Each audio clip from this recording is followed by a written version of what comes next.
Please return the stewardess to her original upright position.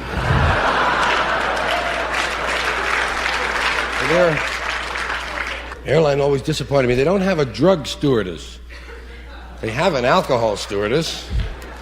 Champagne, red wine, white wine. White wine, champagne. White wine, champagne. Red wine, white wine, champagne. Red wine, white wine. Red wine, white wine, white wine, champagne. Champagne, white wine, red wine, white wine. Red wine, white wine, champagne. Champagne, white wine. White wine, red wine, champagne, white wine. I think they could spare one girl to come down the aisle, PCP, trips, coke, smoke, shit, things to get high. Because getting high on the plane used to be half the fun. You can't smoke in the lavatories at all anymore. Not even Virginia Burley. So if you're going to smoke a joint, better be an old pro. Smoking, or rather getting high on the airplane, I like that better because of the semantic possibilities. If we're the first person ever up in an airplane, you'd say, look, they're high in the airplane. And indeed we are that. We are high in the airplane. High in the airplane. They always keep telling me at the airport, get on the plane. I say, fuck you, I'm getting in.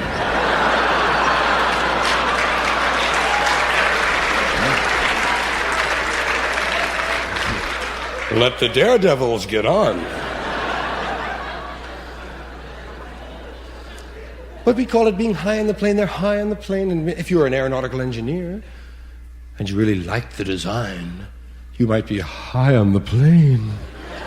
And then if you got high on the plane, you'd be triple high on the plane, unless you had got high before you got on the plane. Because you can be high on the plane, or let's put it this way. You can get off and get on, or you can get on and get off. I used to like to smoke up in the forward lavatory, because I figured that the mirror was two-way and the crew was watching. And always offering the crew a hit, naturally. Hey, come on. Hey, guys. Then I'd relax a little, have the little thing locked, occupied. Okay. Looking at all the little slots and shit. And you get high in the plane. Of course, it depended on what airline you were on, whether the suction in the sink was any good. TWA always had the best sink suction, as far as I'm concerned, for your traveling head. Wow. My hair used to straighten out, man. I lost ideas in those sinks, man.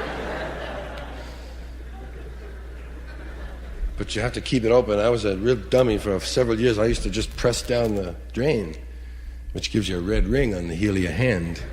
It's like powder burns, you know, they got you, man. Look at the guy with the red ring. Come on, take him away.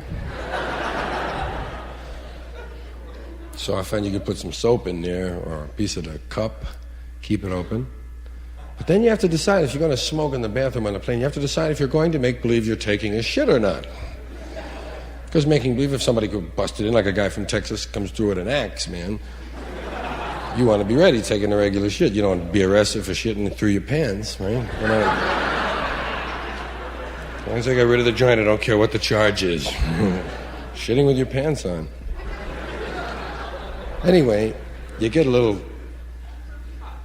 high and the light goes on. Return to cabin.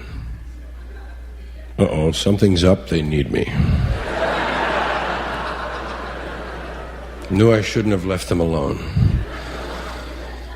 And on your way out, you see another sign, because you're really into detail now. And it says, please wash up for the next guy. And so you know you didn't do anything in the sink much, but you do have felon's guilt. So you decide to wash up for the other guy, and you even wash off the gray bubbles on the soap that the old guy made, and you start to wash off the fixtures, and shit in the mirror looks like it needs a little bit. Pretty soon you're doing the walls, man. Any more babble out there?